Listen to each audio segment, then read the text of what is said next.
نضيء بنورنا الدنيا وننشر في الفضاء أملا ونعلي عزم همتنا فمن طلب العلا وصل. الحمد لله نحمده ونستعينه ونستغفره ونؤمن به ونتوكل عليه ونعوذ بالله من شرور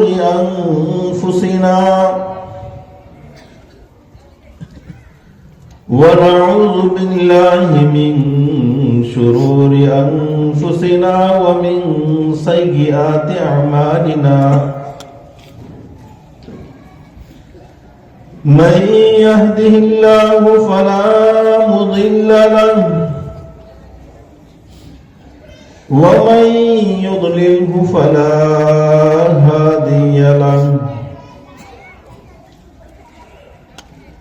ونشهد أن لا إله إلا الله وحده لا شريك له ونشهد أن سيدنا ومولانا محمدا عبده ورسوله صلى الله تعالى عليه وعلى آله وصحبه أجمعين إلى يوم الدين. فأعوذ بالله من الشيطان الرجيم. بسم الله الرحمن الرحيم. إن الدين عند الله الإسلام ومن يبتغ غير الإسلام دينا فلن يقبل منه وهو في الآخرة من الخاسرين. وقال رسولنا وحبيبنا وسيدنا محمد صلى الله عليه وسلم: تركتكم على البيضاء ليلها كنهارها لا يزيغ عنها بعدي إلا هالك. صدق الله العظيم وصدق رسوله النبي الكريم ونحن على ذلك لمن الشاهدين والشاكرين والحمد لله رب العالمين.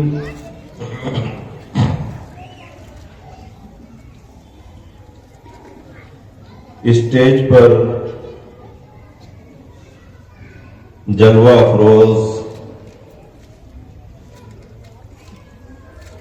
اساتین علم و فضل ادارہ حاضہ کے معزز مکرم محترم قابل قدر حضرات ٹرسٹیان کرام، رتلام شہر اور اس کے اطراف و اکناف کے معزز برادران اسلام، طلبہ عزیز، میری مائیں اور بہنیں، اس ادارے کے ہونہار، لائق اور قابل ناظم، میرے شاگرد رشید عزیزم مولانا محسن صاحب،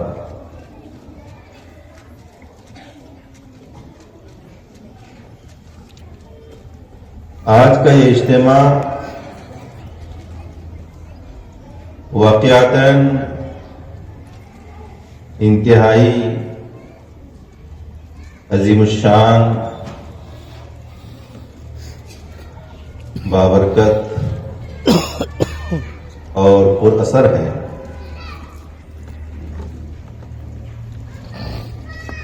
تقریباً 2.5 سے 3 گھنٹے سے میں اور آپ سبھی ہماری ان طالبات سے ان کی تعلیمی سرگرمیاں، علم اور تعلیم سے متعلق ان کے قرأت کے مظاہرے، تلاوتیں، نعتیں، بیانات، مکالمے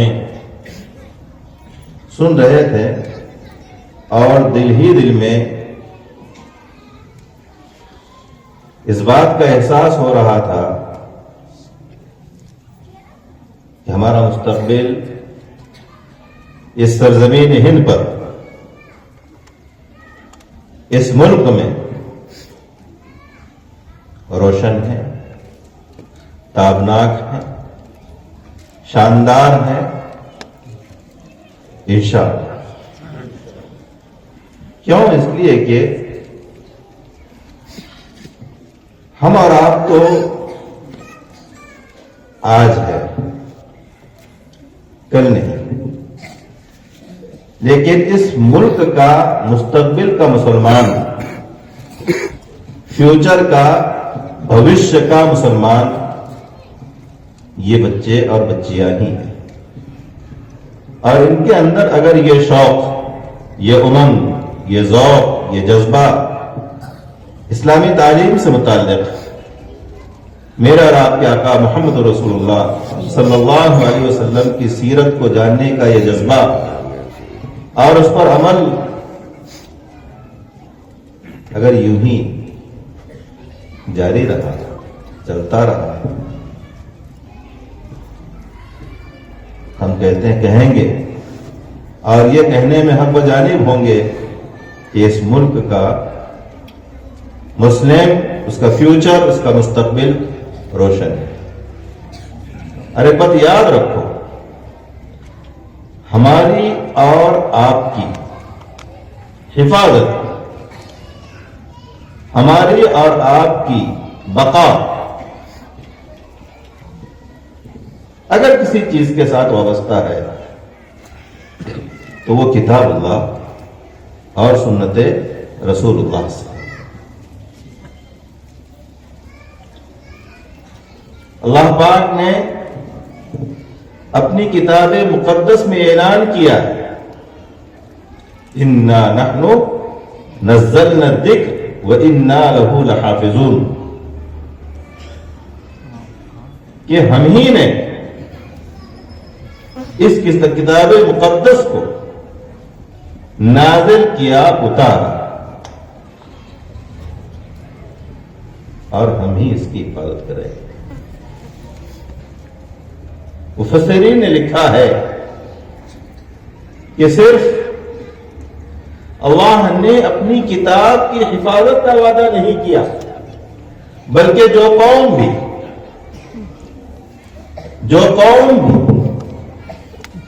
جو خطہ بھی، جو علاقہ بھی، جو ملک بھی اپنی زندگیوں، اپنے عقائد کو، اپنے معاملات کو، اپنی معاشرت کو، اپنے اخلاق کو کتاب اور سنت کے مطابق بنائیں گے، اللہ پاک ان کی بھی حفاظت کریں گے۔ تو میری اور آپ کی حفاظت کتاب اللہ اور سنت رسول اللہ سے وابستگی میں ہے لوگوں۔ حضرت عمر رضی اللہ تعالی عنہ نے فرمایا تھا، کنا اذلہ، لوگوں ہم ذلیل تھے، رسوا تھے، ہماری کوئی وقات، کوئی اہمیت، کوئی وزن نہیں تھا۔ اللہ پاک نے اسلام کے ذریعے سے، اسلام کے سبب سے، اسلام کی وجہ سے ہمیں عزت بخشی، ہمیں معزز بنایا۔ اگر ہم نے اسلام کو چھوڑ کر، اسلامی تعلیمات سے دور ہو کر، اسے نظر انداز کر کے کسی اور طریقے میں، کسی اور راستے میں عزت کو، اپنی حفاظت کو، اپنی بقا کو، اپنی ترقی کو تلاش کیا تو اللہ ہم کو ذلیل اور رسوا کر کے رکھ دے گا۔ یہ حضرت عمر فرما رہے ہیں۔ میرا اور آپ کے آقا محمد رسول اللہ صلی اللہ علیہ وسلم نے فرمایا، ترکتکم امرین، ترکتکم امرین لن تضلوا ما تمسکتم بہما کتاب اللہ و سنتی۔ کہ لوگوں، میں نے تمہارے درمیان دو چیزیں چھوڑی ہے، جب تک کہ تم ان دو چیزوں کو مضبوطی سے تھامے رہو گے، پکڑے رہو گے، اس پر عمل پیرا رہو گے، عمل کرتے رہو گے، کبھی گمراہ نہیں ہوں گے۔ بے شک بے شک، کبھی گمراہ نہیں ہوں۔ سبحان اللہ۔ کیا ہے وہ دو چیزیں؟ اللہ کی کتاب اور میرے اور آپ کے آقا محمد رسول اللہ صلی اللہ علیہ وسلم کی سنت۔ کسی بھی چیز کے حق اور باطل، صحیح اور غلط، اچھے اور برے، حسن اور قبیح ہونے کے لیے اگر کوئی معیار ہے، کوئی ترازو ہے، کوئی پیمانہ ہے تو وہ کتاب اور سنت۔ ہم نے کتاب اللہ کو، سنت رسول اللہ کو چھوڑا، غلط رسموں میں، غلط روایتوں میں، غلط طریقوں میں اپنے آپ کو ڈالا۔ کیا ملا؟ کتاب اللہ سے اور سنت رسول اللہ سے دوری اور رسوائی۔ ضرورت نہیں اس بات کی کہ علاقے علاقے میں، خطے خطے میں، گاؤں گاؤں میں احیاء کتاب و سنت کا نعرہ بلند کیا جائے۔ نحیی کتاب اللہ و سنت رسولہ، کہ ہم اللہ کی کتاب اور رسول اللہ صلی اللہ علیہ وسلم کی سنت کو زندہ کریں۔ سبحان اللہ۔ کیوں؟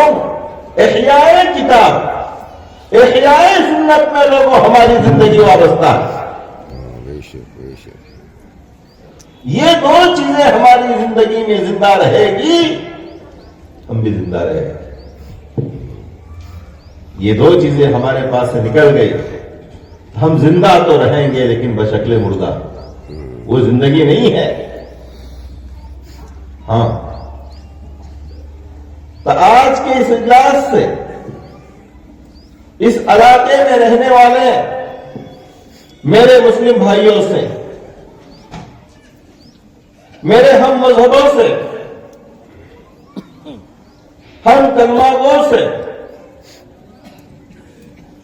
میں یہ اپیل کروں گا کہ ہم میں سے ہر ایک اپنے اوپر نظر کر لیں، اپنے اوپر نظر کر لیں، میری عبادت کتاب و سنت کے مطابق ہے یا نہیں؟ میرے معاملات کتاب و سنت کے مطابق ہے یا نہیں؟ میری معاشرت ایک دوسرے کے ساتھ رہن سہن اسلامی تعلیمات اور اس کی ہدایت کے مطابق ہے کہ نہیں؟ میرے اخلاق اخلاق نبی کے موافق ہے. سبحان اللہ. ضرورت ہے. اور اصلاح لوگوں اپنی ذات سے کرنی ہے, خود سے کرنی ہے. ہوتا یہ ہے کہ ہم اپنی اصلاح بھول جاتے ہیں اور دوسرے کی اصلاح کی فکر کرتے ہیں. ایسا نہیں. اصلاح کا آغاز آدمی خود اپنی ذات سے کرے.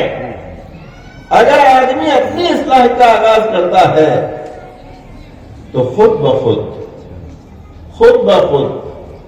آٹومیٹک اس کا اثر اس کے ساتھی پر, اس کے پڑوسی پر, اس کے محلے والوں پر پڑتا ہے. کسی نے کہا ہے آدمی نہیں سنتا آدمی کی باتوں کو. آدمی نہیں سنتا آدمی کی باتوں کو.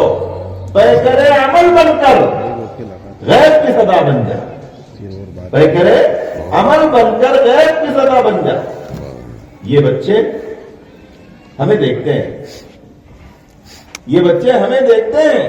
یہ چھوٹے چھوٹے بچے جنہیں ہم نہ سمجھ رہے ہیں.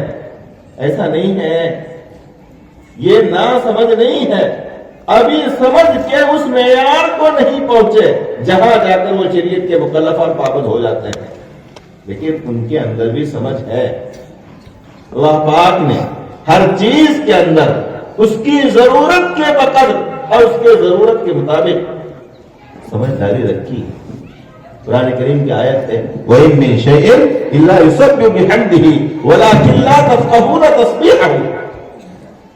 ہر چیز اللہ کا ذکر کرتی ہے, اللہ کی تسبیح بیان کرتی ہے, اس کی پاکی بیان کرتی ہے. یہ الگ بات ہے کہ ہم اور آپ اس کی تسبیح کو نہیں سمجھتے. اس کا کیا مطلب ہو رہا ہے کہ ہر چیز کو اللہ اس کے ضرورت کے مطابق, اس کے حسب ضرورت ہدایت اس کو دیتے ہیں. تو لوگوں, میرے بھائیوں, پہلے تو ہم اپنے عقائد پر زور دیں, عقیدہ مضبوط رکھیں, توحید کو مضبوطی کے ساتھ تھامے رہیں. اپنے دلوں کے دروازوں پر توحید کا چوکیدار بٹھا دو. کوئی کفر, شرک اس دل کے اندر نہ آئے. شیخ عبد القادر جیلانی رحمۃ اللہ علیہ یاد آ رہے ہیں. شیخ عبد القادر جیلانی رحمۃ اللہ علیہ نے خود اپنی کتاب میں لکھا ہے کہ ایک روز کا واقعہ ہے.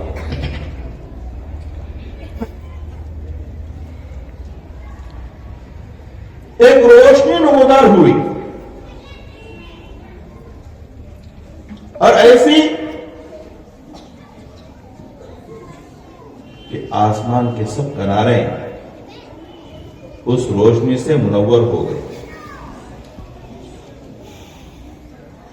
پھر اس میں سے ایک سورت برآمد ہوئی, نکل آئی,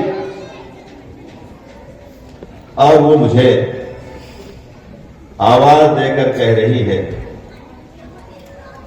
عبد القادر جیلانی, میں تیرا خدا بول رہا ہوں. عبد القادر جیلانی, میں تیرا خدا بول رہا ہوں.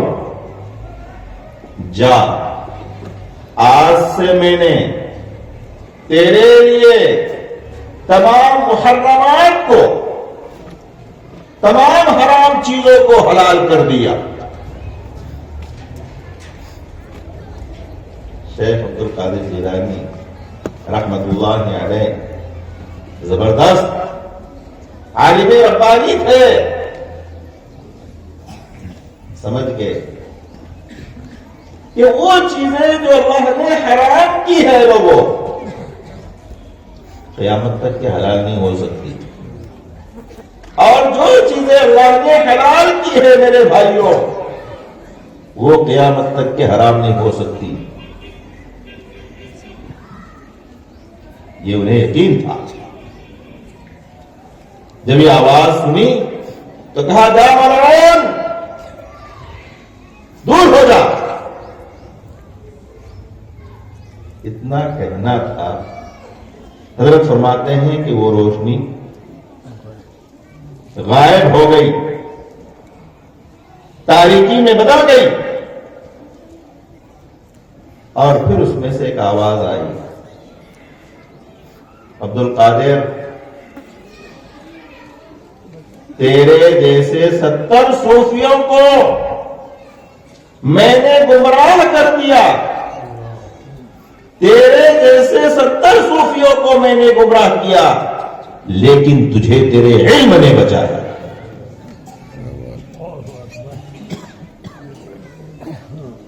یہاں بھی دھوکہ دے رہا ہے۔ حضرت فرماتے ہیں نہیں، مجھے میرے علم نے نہیں بچایا بلکہ اللہ پاک نے بچایا۔ علم نہیں بچاتا لوگ، وہ علیم بچاتا ہے۔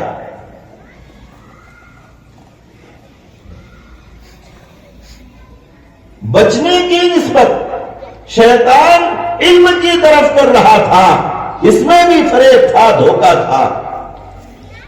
شیخ نے جان لیا تھا کہ نہیں، مجھے میرے علم نے نہیں بچایا، اللہ نے بچایا، اس کے فضل نے بچایا۔ شیخ کا انتقال ہونے لگا، اپنے بچوں کو جمع کیا تو کہا بچوں میرا آخری وقت ہے،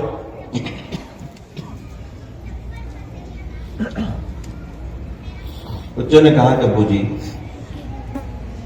ہمارے لیے کیا نصیحت ہے، کیا وصیت ہے؟ کہا دیکھو ہمیشہ توحید پر قائم رہنا،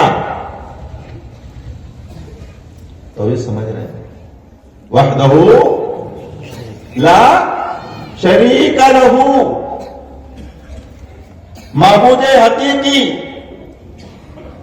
خالق حقیقی، اس کائنات کو چلانے والی ذات، اس کے مشیت کے بغیر کچھ نہیں ہوتا، یہاں تک کہ پتا بھی اس کے اذن اور مشیت کے بغیر نہیں گرتا۔ یہ اعلان ہے وما تسقط من ورقة الا يعلمها ولا حبة في ظلمات الارض ولا رطب ولا يابس الا في كتاب مبين۔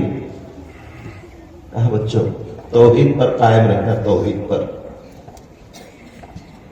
وہ آپ کو ایک ماننا پیش ہے۔ دوسری بات ہے ہمیشہ نفع کی امید اللہ کی ذات سے رکھنا، نقصان کا یقین خدا کی ذات سے رکھنا، اس لیے کہ اس کائنات میں، اس دنیا میں اس کی ذات کے بغیر کوئی نافع نہیں، اور اس کی ذات کے بغیر کوئی دار اور نقصان پہنچانے والا نہیں ہے۔ ہم مومن ہیں، ہم مسلمان ہیں، ہماری اصل تعلیمات کو ہمیں دیکھنا ہے، پڑھنا ہے، اس پر عمل کرنا ہے۔ پھر آگے شیخ کہتے ہیں کہ بچوں ہمیشہ اس بات کا خیال رکھو کہ کبھی تمہارے دلوں کے اندر کفر اور شرک داخل نہ ہو۔ ہم نادانی کے اندر کلمہ کفر بھی کہتے ہیں، کلمہ شرک بھی کہتے ہیں، کبھی کسی کو اپنے لیے نافع اور دار سمجھتے ہیں، تو بزرگوں کے واقعات کو، ان کی حکایات کو پڑھو، لیکن اس نیت سے پڑھو لوگوں کہ ہمیں بھی اتباع شریعت نصیب ہو، ہم بھی شریعت کے متبع اور فرما بردار بن جائیں، اور ان مقام کو حاصل کرنے والے بن جائیں جن مقامات پر یہ حضرات پہنچے ہیں، اتباع شریعت کی نیت سے۔ اس نیت سے نہیں لوگوں کہ جس ذات کا، جس بزرگ کا ہم ذکر کر رہے ہیں اس کی ذات سے ہم کو نفع پہنچے، نہیں۔ کیوں؟ اس لیے کہ شیخ خود کہہ رہے ہیں کہ نفع دینے والی ذات اور نقصان پہنچانے والی ذات بولو اللہ لا نافع ولا ضار الا اللہ. قرآن کریم میں وَإِن يَمْسَسْكَ اللَّهُ بِضُرٍّ فَلَا كَاشِفَ لَهُ إِلَّا هُوَ وَإِن يُرِدْكَ بِخَيْرٍ فَلَا رَادَّ لِفَضْلِهِ يُصِيبُ بِهِ مَن يَشَاءُ مِنْ عِبَادِهِ. اگر اللہ پاک تمہارے ساتھ کسی شر کا ارادہ کرے، کسی نقصان کا ارادہ فرمائے، اس نقصان کو اور اس شر کو کوئی روک نہیں سکتا. اور اگر اللہ پاک تمہارے ساتھ بھلائی کا اور خیر کا ارادہ فرمائے تو اس خیر کے لیے بھی کوئی رکاوٹ نہیں بن سکتا. یقین تو ضرورت ہے کہ مکاتب میں، مدارس میں، اپنے تعلیمی حلقوں میں، آپس کی مجلسوں میں اللہ کی وحدانیت، اس کے ذات سے ہونے کا یقین، آپ صلی اللہ علیہ وسلم سے محبت، آپ کی سنتوں سے محبت کے تذکرے. اور یہ کب ہوگا؟ جبکہ ہم اپنے گھر کو اسلامی ماحول، ہمارے گھروں کے اندر نمازوں کا اہتمام ہو، ہمارے گھروں میں تلاوتوں کا اہتمام ہو.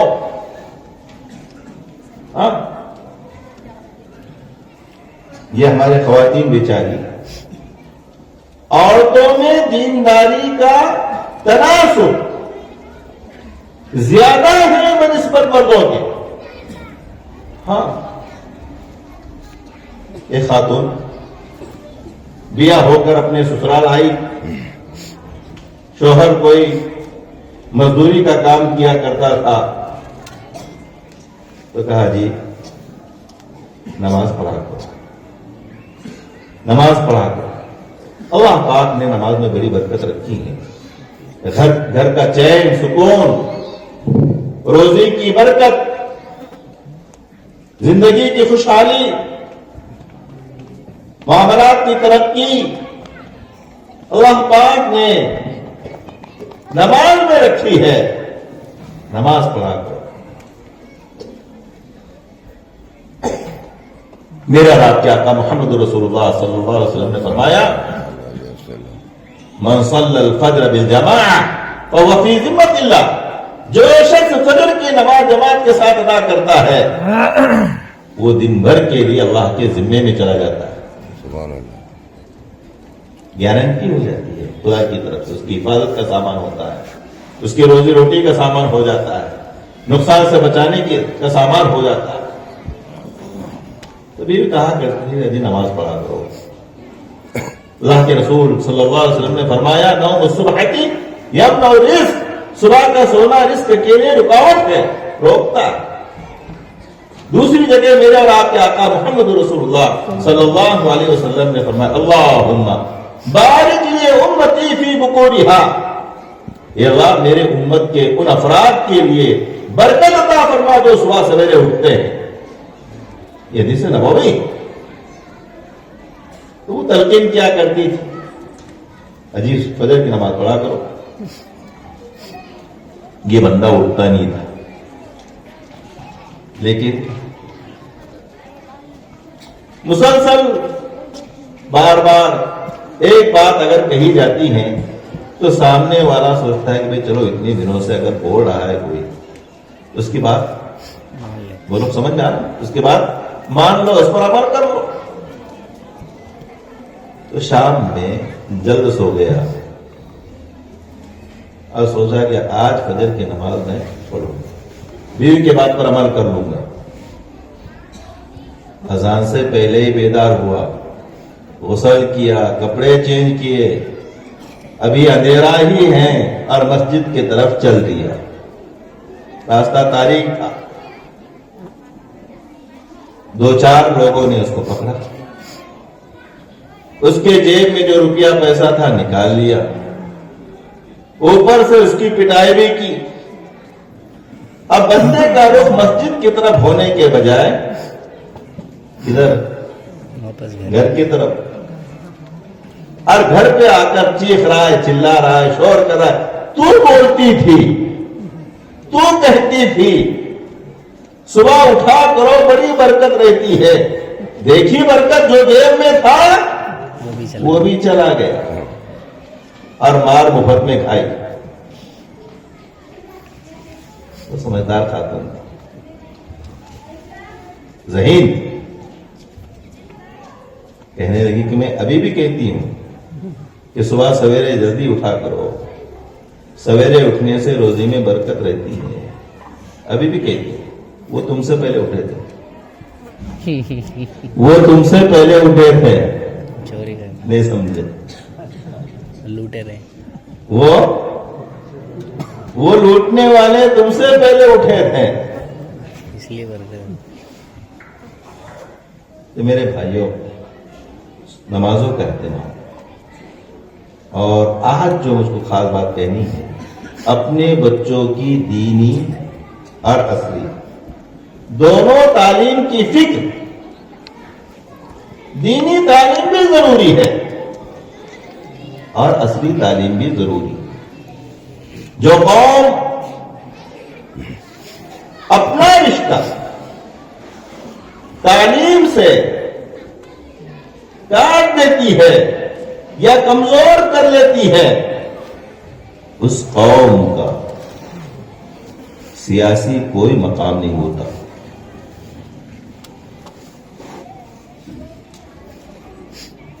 آج ہندوستان میں مسلمانوں کی تعداد خاطر خواہ ہے، ہم کم نہیں ہیں، لیکن احساس کمتری میں مبتلا ہے، اور احساس کمتری میں مبتلا ہونے کی وجہ لوگوں یہی ہے کہ ہماری اقتصادی حالت، اکنامک پوزیشن، اور دوسرے ایجوکیشن پوزیشن، اقتصادی اور تعلیمی حالت دونوں کمزور ہیں، اور ضرورت ہے اس بات کی کہ ہم اپنی ان دونوں حالتوں کو مضبوط بنائیں، اور مضبوط صرف بولنے سے نہیں ہوتا، اس کی فکر کرنے سے ہوتا ہے۔ ہم اپنے دیگر اخراجات کو کم کریں، لیکن اپنے بچوں کی تعلیمی فیس پر اپنی آمدنی کا زیادہ حصہ خرچ کریں، کیونکہ یہی ہمارا مستقبل ہے، یہ ہمارا مستقبل۔ یہ دوسری بات کہ تعلیم کی فکر، اور تیسری بات جو مجھے کہنی ہے، وقت چونکہ کم ہے، کہ معاملات کو اسلامی معاملات بنائیں۔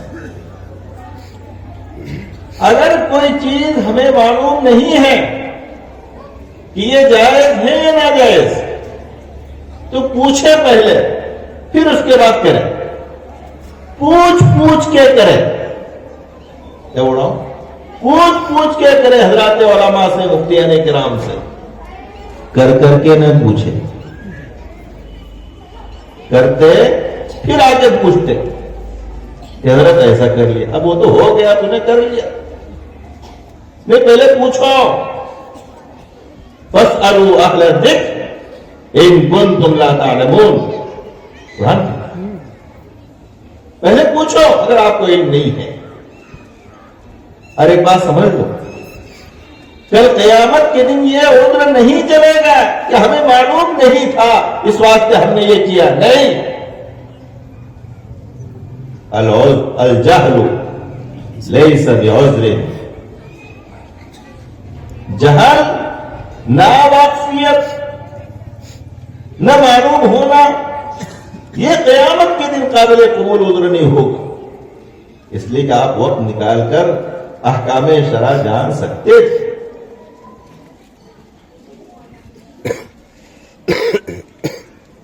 تیسری بات جو مجھے کہنی ہے، ایک تو یہ کہ معاملات شریعت کے مطابق کرو، برکتیں ہوگی، نقصان سے بچ جاؤ گے، خسارہ نہیں اٹھانا پڑے گا دنیا میں بھی اور آخرت میں بھی۔ اور چوتھی چیز، باہمی معاشرت، بھائی بھائی کے ساتھ حسن معاشرت اختیار کریں، باپ بیٹے کے ساتھ، بیٹا باپ کے ساتھ، شوہر بیوی کے ساتھ، بیوی شوہر کے ساتھ حسن معاشرت اختیار کریں۔ اسلامی تعلیم کیا ہے اسے سمجھیں۔ عورتیں یہ معلوم کریں کہ میرے اوپر میرے شوہر کے حقوق کیا ہے، شوہر یہ جان لے کہ میرے بیوی کے میرے اوپر حقوق کیا ہے۔ نکاح ہو جاتے ہیں، 5 10 سال گزر جاتے ہیں، اللہ پاک اولاد کی نعمت سے ہمیں نوازتے ہیں، لیکن ابھی میں جو مجمع میں سے کسی صاحب کو کھڑے کر کے پوچھوں کہ حضرت آپ کے نکاح کو کتنے سال ہوئے، مجھے یہ بتائیے کہ بیوی کے حقوق کتنے ہیں، نہیں بتا پائے۔ ہاں، یا کسی خاتون کو کھڑے کر کے یہ پوچھا جائے کہ میری بہن یہ بتا کہ تمہارے شوہر کے حقوق تمہارے اوپر کیا ہے۔ حقوق کا جاننا اور اسے ادا کرنا انتہائی ضروری ہے۔ میں چونکہ دارالقضا میں بیٹھتا ہوں، دارالفتاء بھی ہے میرے پاس، دارالقضا بھی ہے، لوگ وہ جو بات میں نے کہی پوچھ کے کرو، وہ دارالفتاء سے متعلق ہے۔ لوگ پہلے کرتے پھر آگے پوچھتے۔ اور دارالقضا سے متعلق میں یہ کہہ رہا ہوں کہ آپس میں میاں بیوی میں جو جھگڑے ہوتے ہیں اس کی وجہ یہ ہے کہ شوہر بیوی کے حقوق ادا نہیں کرتا، بیوی شوہر کے حقوق ادا نہیں کرتا۔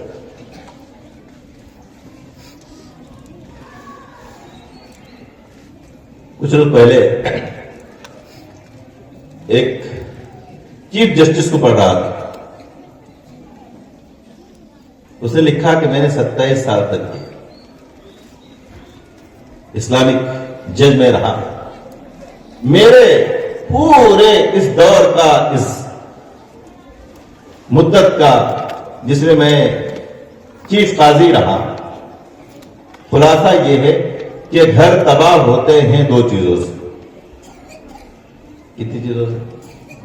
2 چیزوں سے، شوہر کا غصہ اور عورت کی ضد۔ یہ اس نے اپنے لائف کا خلاصہ لکھا۔ جہاں بھی طلاق واقع ہوئی، فرقت ہوئی، جدائی ہوئی، خلا ہوا، اگر اس کی تہ میں آپ جاؤ گے تو یہی وجہ سمجھ میں آئے گی، شوہر کا غصہ اور بیوی کی ضد۔ مرد اپنے غصے کو چھوڑیں، عورتیں اپنی ضد سے ہٹ جائیں۔ ضد کر کے عورتیں اپنے مطالبات کو منوا سکتی ہیں میری بہنوں، لیکن شوہر کا دل جیت نہیں سکتی۔ اور غصہ کر کے شوہر اپنے بیوی کو دبا کے تو رکھ سکتا ہے، لیکن اس کے دل میں گھر نہیں بنا سکتا۔ ہاں، تو ضرورت ہے کہ گھروں کے اندر ہم ایک دوسرے کے ساتھ حسن سلوک کو اختیار کریں۔ ہم اپنے معاملات کو لوگوں سرکاری عدالتوں میں نہ لے جائیں۔ آپ کہیں گے کیوں؟ آپ کو یہ حکم ہے، وَإِن تَنَازَعْتُمْ فِي شَيْءٍ فَرُدُّوهُ إِلَى اللَّهِ وَرَسُولِهِ إِن كُنتُمْ تُؤْمِنُونَ بِاللَّهِ وَالْيَوْمِ الْآخِرِ، کہ اگر تمہارے آپس میں جھگڑے ہو تو تم اسے حل کرو کتاب اللہ کی روشنی میں، سنت رسول اللہ کی روشنی میں، اگر تم اللہ پر، اس کے رسول پر اور آخرت پر ایمان رکھتے ہو۔ اپنے معاملات کو، اور پہلے ہوتا تھا خاندان کے بڑے خاندان میں پیدا ہونے والے مسائل کو سلجھا دیا کرتے تھے۔ اب چھوٹا کوئی معاملہ ہوا تب بھی جو تو وہ کورٹ اور کچہری کا رخ کرتا ہے۔ سال گزشتہ سپریم کورٹ کے چیف جسٹس جو ریٹائر ہوئے، انہوں نے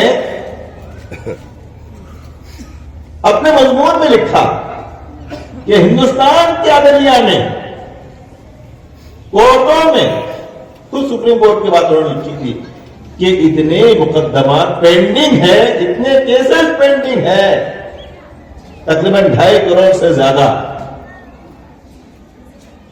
اگر آج ہم مقدمات لینا بند کر دے اور جو پینڈنگ کیسز ہیں وہ اس کو حل کرنا شروع کر دے، تب بھی ان پینڈنگ کیسز کو حل کرنے کے لیے 250 سال چاہیے. کتنے؟ تو اگر ہماری کمیونٹی،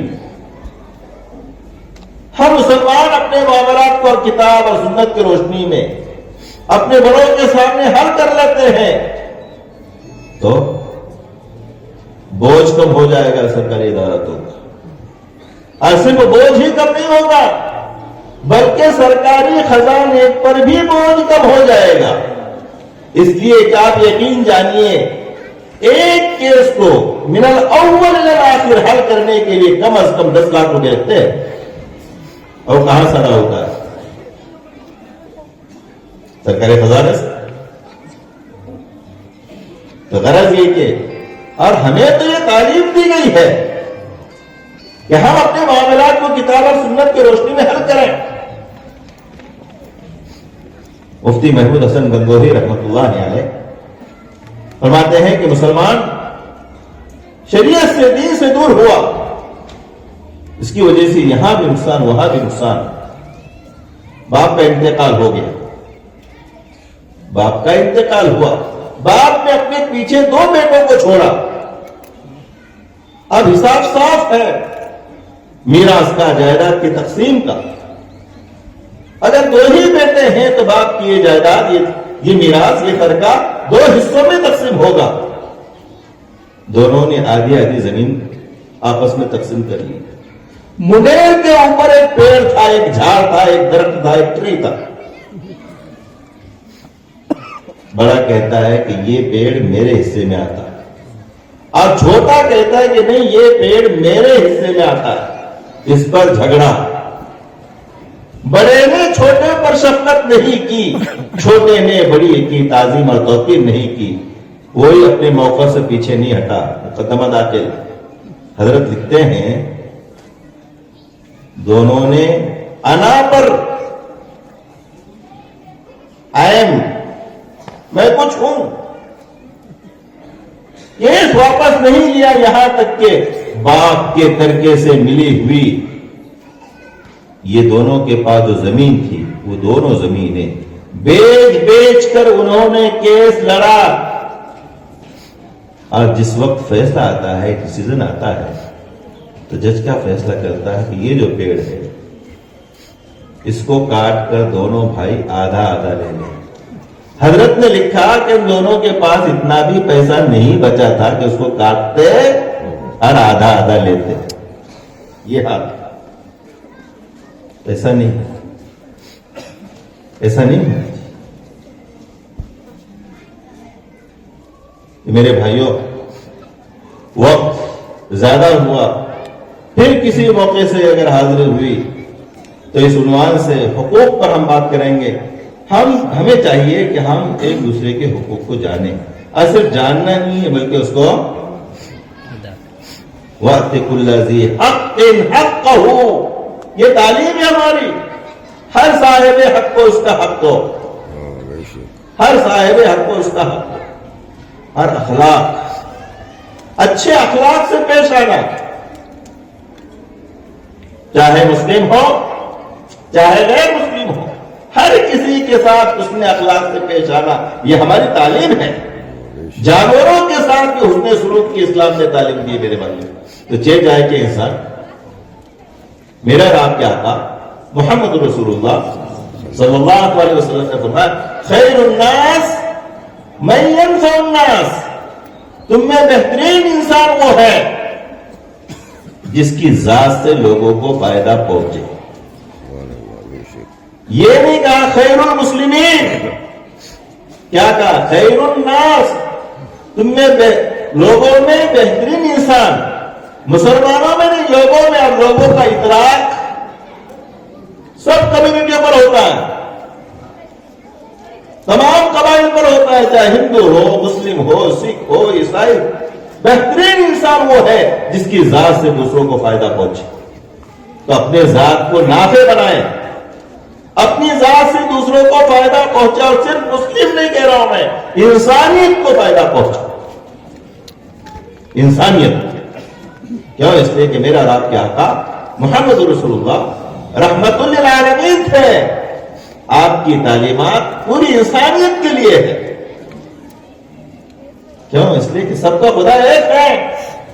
یا ایھا الناس ان ربکم واحد وان دینکم واحد کلکم من آدم وآدم من تراب۔ اے لوگو، تم سب کا معبود حقیقی ایک ہے، اللہ کی ذات۔ تم سب کا باپ ایک ہے، حضرت آدم علیہ السلام، اور تم سب کلکم من آدم وآدم من تراب، اور آدم مٹی سے بنے ہیں۔ تو حسن سلوک، حسن اخلاق،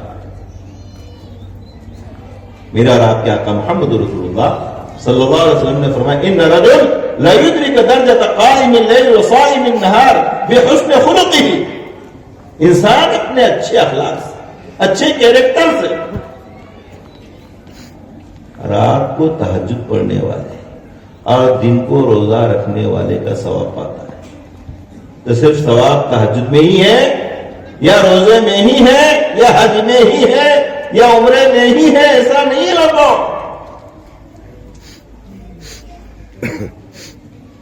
حسن اخلاق ہر کسی کے مسلم کسی محلے میں رہتا ہو، پورا محلہ اس کے حسن اخلاق کی تعریف ہے۔ غرض ہے کہ یہ کچھ باتیں آپ کی ہی توجہ سے اللہ پاک نے بلوائی۔ قابل مبارکباد ہیں وہ لوگ جنہوں نے اپنی گاڑھی کمائی، محنت کی کمائی، اپنے بیوی بچوں کے منہ میں سے لقمہ نکال کر محض اس نیت سے ان بچیوں کی حوصلہ افزائی کی کہ یہ ہمارا مستقبل ہے۔ اور یاد رکھو، دینی ادارے، دینی مراکز، مدارس، مساجد، خانقاہیں، یہ تنظیمیں ہماری جان ہے، ہماری روح ہے، ہماری دھڑکنیں ہیں۔ یہ جو کچھ ہم دیکھ رہے ہیں، اسلامی تہذیب، اسلامی ثقافت، یہ چہروں پر داڑیاں، سروں پر ٹوپیاں، یہ کرتے اور پاجامے، یہ شریعت کے مطابق نکاح، یہ اذان کے وقت مسجدوں کی طرف رخ، اس سب کے پیچھے انہی چیزوں کا ہاتھ ہے۔ مدارس، مکاتب، دعوت و تبلیغ ہے، تنظیم ہے، تحریک ہے، یہ سب جو ہے تو دین کے شعبے ہیں۔ دین کا شعبہ کسی ایک کو ہی قرار دینا کہ مدارس ہی ہے، دعوت و تبلیغ ہی ہے، جمعیت ہی ہے، ہی میں میرے بھائی بھی بولو، ہی اور بھی، ہی اور بھی کے فرق کو سمجھو۔ ہی بولیں گے تو اختلاف ہوگا، اور بھی بولیں گے تو اتفاق اور اتحاد رہے گا۔ ہاں، تعاون ایک دوسرے کا، ایک مدرسے والا دوسرے مدرسے والے کا تعاون کرے، ایک مسجد والا دوسرے مسجد والے کا تعاون کرے، ایک نیکی کا کام کرنے والا دوسری نیکی کا کام کرنے والے کا تعاون کرے۔ تعاون علی البر والتقوی ولا تعاون علی الاثم والعدوان۔ بہرحال وقت اجازت نہیں دیتا ہے کہ میں مزید آپ کے سماع خراشی کروں۔ میں مشکور ہوں، شکریہ ادا کرتا ہوں آپ تمام بھائیوں کا، بزرگوں کا اسٹیج پر بیٹھیں اور سامنے بیٹھی میری ماں اور بہنوں کا، کہ آپ نے میری باتوں کو سنا، اور میں دعا کرتا ہوں کہ اللہ پاک ہمارے اس اجتماع کو ہمارے لیے اس دنیا میں بھلائی اور کامیابی اور آخرت میں نجات کا ذریعہ بنائے۔ اس ادارے کو، اس کے منتظمین کو، اس کے ٹرسٹیان کو، اس کا تعاون کرنے والوں کو، محبت کی نگاہ سے دیکھنے والوں کو جو جس لائن سے بھی تعاون کر رہا ہے اللہ اپنے شایان شان اسے یہاں اور وہاں بہترین بدلہ نصیب فرمائے، اور دین سے یہ وابستگی قیامت تک کے ہماری نسلوں میں اللہ پاک دین سے وابستگی کا اس کو ذریعہ بنائے۔ علماء سے محبت، مدارس سے محبت لوگوں، اس کا نتیجہ کیا ہوتا ہے؟ دنیا میں نقد فائدہ یہ ہوتا ہے کہ اس کے نسل میں علماء اور حفاظ پیدا ہوتے ہیں۔ ہاں، گجرات میں کوسال ایک مقام، آج سے 37 سال پہلے کی بات میں کر رہا ہوں، 2 رمضان میں نے وہاں گزارے تھے تفسیر کے لیے۔ حضرت مولانا غلام محمد صاحب وسطانوی دامت برکاتہم، اللہ ان کو صحت کاملہ عاجلہ دائمہ مستمرہ نصیب فرمائے، جو ابھی بیمار ہیں، اور انہی کے امام پر، انہی کے اشارے پر میں حاضر ہوا ہوں۔ حضرت نے مجھ کو رمضان میں وہاں بھیجا۔ وہ گاؤں والے حضرت مولانا حسین احمد مدنی رحمت اللہ علیہ سے بڑی محبت رکھتے تھے، اور حضرت وہاں آتے تھے۔ وہاں کوساڑی سے قریب چریٹھا نام کا ایک گاؤں ہے، وہاں بالخصوص آتے تھے۔ تو گاؤں والوں کا حضرت سے محبت، اس کا فائدہ کیا ہوا؟ گھر گھر میں تمہیں حافظ اور عالم ملے گا۔ میں جب تراویح پڑھتا تھا اور وہ حافظ صاحب اگر کچھ خطا کرے، کچھ غلطی کرے، تو پوری مسجد سے لقمے کا آواز آتا تھا، ایک نہیں، ایک ساتھ پوری مسجد سے۔ اس لیے کہ اتنے سارے حفاظ ہیں، جگہ نہیں ہے، تو وہیں تراویح پڑھتے تھے۔ تو ان مدارس، ان مراکز کی قدر کریں، محبت کی نگاہ سے دیکھیں، اور دیکھو جو کچھ بھی ہم نیک کام کر رہے ہیں لوگوں، اس کی قدر اس وقت معلوم ہوگی جبکہ میری اور آپ کی آنکھ بند ہو جائے۔ کچھ چیزیں وہ ہوتی ہیں جن کی حقیقت کو دیکھنے کے لیے آنکھیں کھولنی پڑتی ہے، اور کچھ چیزیں وہ ہوتی ہیں جن کی حقیقت آنکھیں بند ہونے کے بعد معلوم ہوتی ہے۔ اللہ پاک آپ کے تمام نیک کاموں کو جو آپ نے اس ادارے کے ساتھ کیے، طلباء کی جو حوصلہ افزائی کی، انعامات دیے، اپنی حلال کمائی میں سے تعاون کیا، اللہ آپ کو دنیا اور آخرت میں اس کا بہترین بدلہ نصیب فرمائے۔ اس ادارے، اس کے بانی مبانی حضرت مولانا غلام محمد صاحب وسطانوی دامت برکاتہم، اور آپ کے جو دوست احباب یہاں ٹرسٹیان کی صورت میں بیٹھے ہیں، سب کو صحت کاملہ عاجلہ دائمہ مستمرہ نصیب فرمائے۔ ناظم جامعہ کو بھی اللہ پاک ہمت دے، حوصلہ دے، اور ہمت حوصلہ رہے گا علاقے والوں کا ساتھ رہے،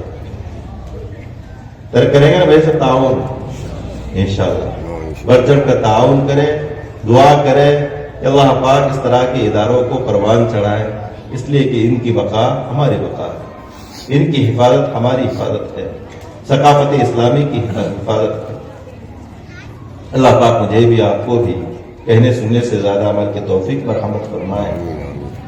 وآخر دعوانا الحمدللہ رب العالمین۔